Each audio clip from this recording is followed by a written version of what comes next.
Dad, how old were you when you found out you were having a baby? I would have been 20 at the time. 20. 20. Wow. So when I was born and you found out I was a girl, how'd that make you feel? Oh, over the moon. Couldn't have been happier. Yeah. Yeah. You were healthy, you were crying. Yeah, I was stoked to have a daughter.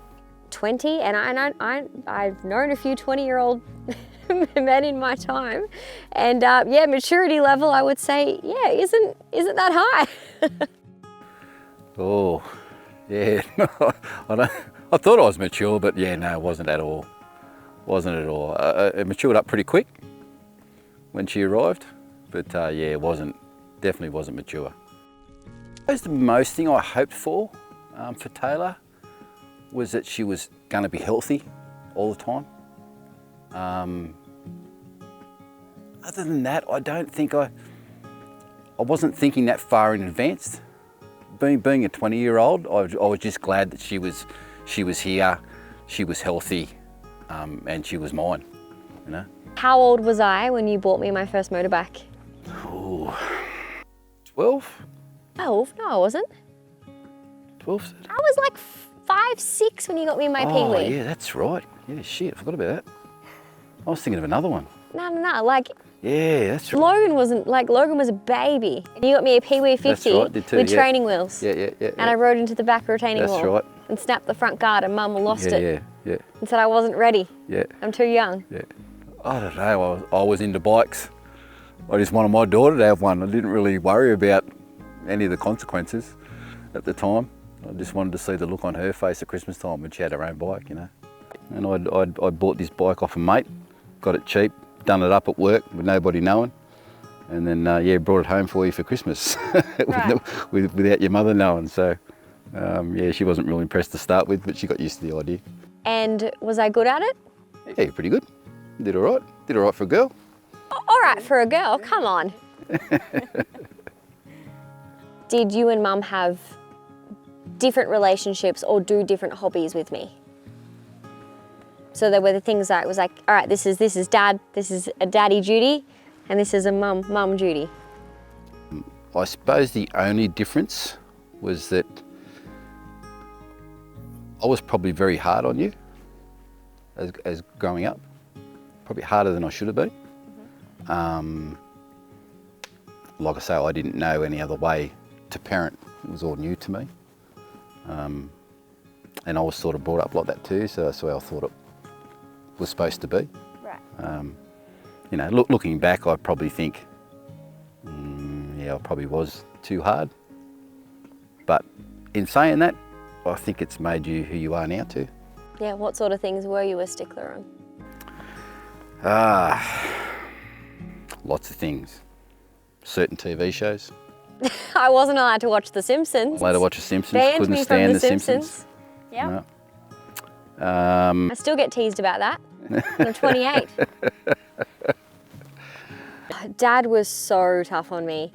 He would throw me in the ocean and be like, stand up, get up on your skis, get up on your surfboard. Like, and he would make me do it and force me to do it. Even though I didn't want to do it, I was getting scared and I was afraid. And those things that I was introducing to Taylor, you know, are pretty high risk sort of activities for a kid. You need to do motorbikes or water skiing or anything like that. It's high risk activity for an adult, let alone a child. So yeah, you know, she's going to have concerns for sure. All right, this is a bit of a tough question.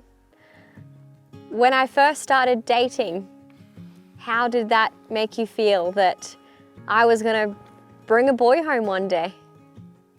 Yeah, not good, eh? Not good. Yeah. I can't speak for any other father, but from me, it terrified me. Absolutely terrified me to think that there was going to be another man being with my little girl. You know, it gets easier, especially when you meet a decent guy, Right. like you have. Oh, so yep, you everybody, I've met a decent guy. Does that mean it's the approval or what? Yeah, pretty much. Right, He's so cool. it's official. Yeah, I like Dave. He's a good bloke. But yeah, some of those other ones you had, Jesus.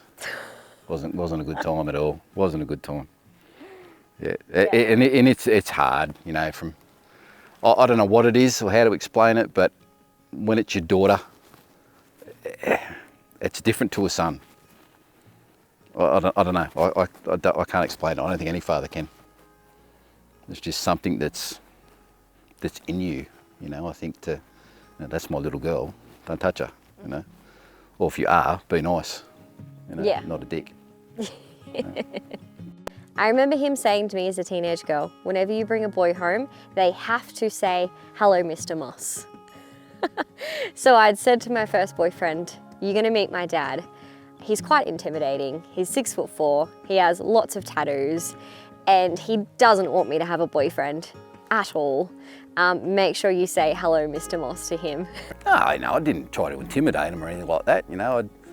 There might have been times I didn't really talk much to him, but yeah, no way that I ever threatened him or anything like that. I don't know what they actually felt, but I'm sort of hoping they didn't. You know, that wasn't my intention. Over the years, raising 3 children, how much of your true vulnerability and emotions did you hide from us? Oh, pretty much all of it. Yeah. It's one thing as a parent, you don't want your kids to see you being vulnerable in any way. You know, you're there to be their idol, so to speak, and their strength. The last thing you want to do is show your kids, so I thought, a vulnerable side at all. So yeah, all the time. As a 20-year-old, I thought I was pretty bulletproof. I didn't think I had any sort of worries in the world. I was looking forward to my baby being born, my first child. Yeah, I had a few problems growing up along the way, getting through certain hurdles and stuff. Mental health was up and down quite a bit, so I learnt along the way.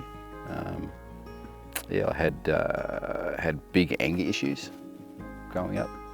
It was especially your era. I had a lot of anger issues. Financial struggles? Oh yeah, definitely financial struggles, yeah. So at what age did you start the conversation and open up about your emotions and how you were feeling inside? Not for a long time, eh? Not for a long time. Like I said, I thought I was bulletproof. I thought that I could handle the way that I felt. Didn't think that it was a problem, you know, until it started affecting, you know, obviously affected my marriage. So would you say you struggled to express what was going on inside? You didn't really know how to say? I didn't. Right. I didn't know what was going on inside. I knew there's something there, but didn't sort of want to admit it or think there was a problem. I thought it was everybody else's problem. Right. You know? But it wasn't until later on in life that I come unstuck. So I was diagnosed with CIDP, as you know, that I have, my nerve disorder. CIDP is a nerve disorder where my body eats my nerve sheaths away. Okay. It can be curable sometimes it can't.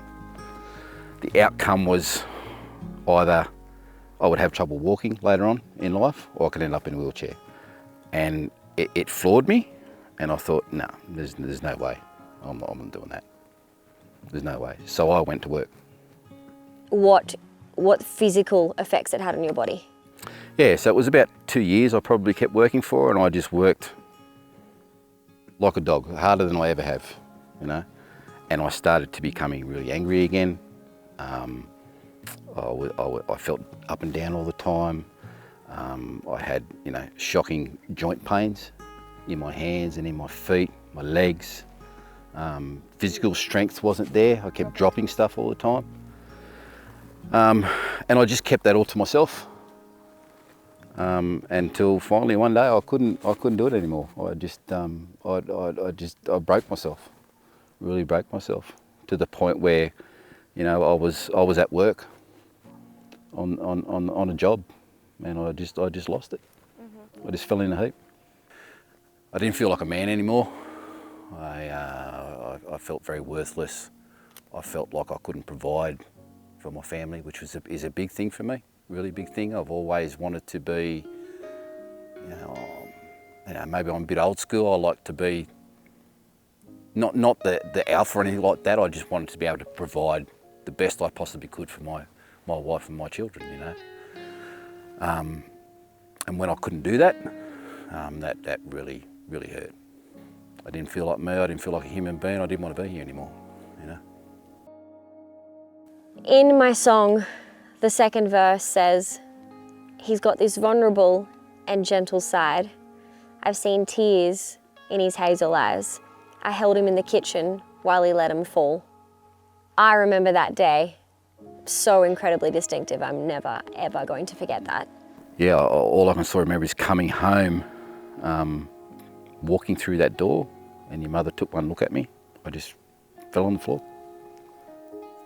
And I remember your kids being around, both you and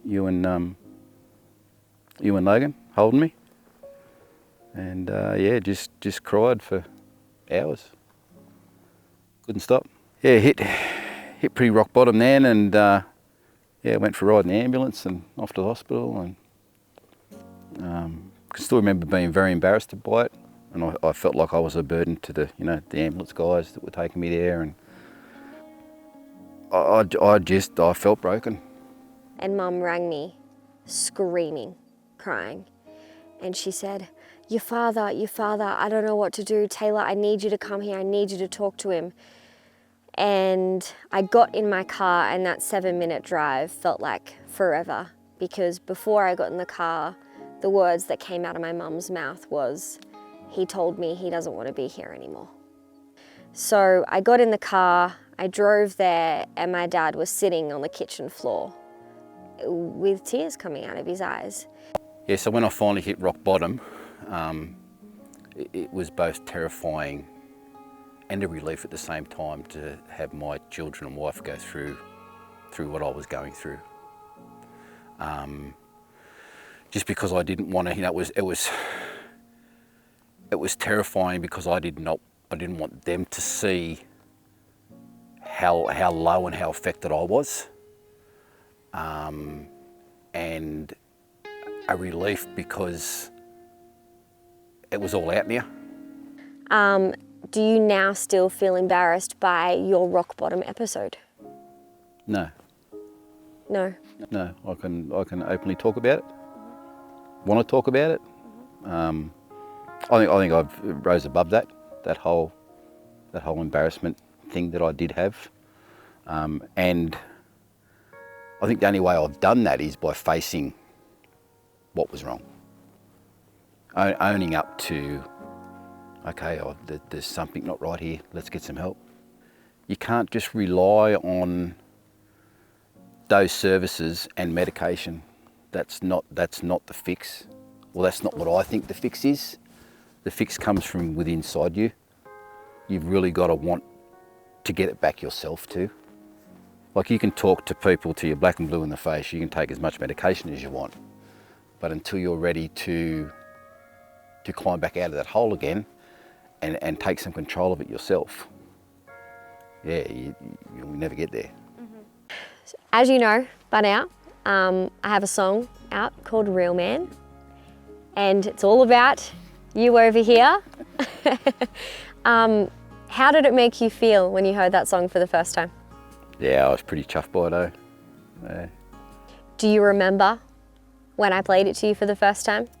Yeah, I did. Yeah, I was being a bit of a sookie la-la in the car at the time. Say sookie la-la. You weren't being a sook. You were expressing your emotions to your adult daughter who wants to listen. Yeah, glad you were there that day. Yeah, she played it for the first time over the phone, and it got me going again, Got me going again that day. For her to write something like that about another human being, especially being me, meant a lot. Meant a lot. And it was just like, okay, it's time to get up and have a crack and keep going. Dad, if I said to you, give me the description of a real man, what would you say that is? What would I say a real man is? One that can provide for his family, his wife and kids. One that can be there for his mates when they're in a time of need. Massive. And not to be afraid to cry. Yeah. Loving, honest and open. Well, you fit that description. Thank you. I like to think so sometimes. I get cranky sometimes, but... That's all right, don't we all? Yeah, we do. In 3 words, I would describe my dad as kind, tough and amazing. 3 words, right. Caring, passionate,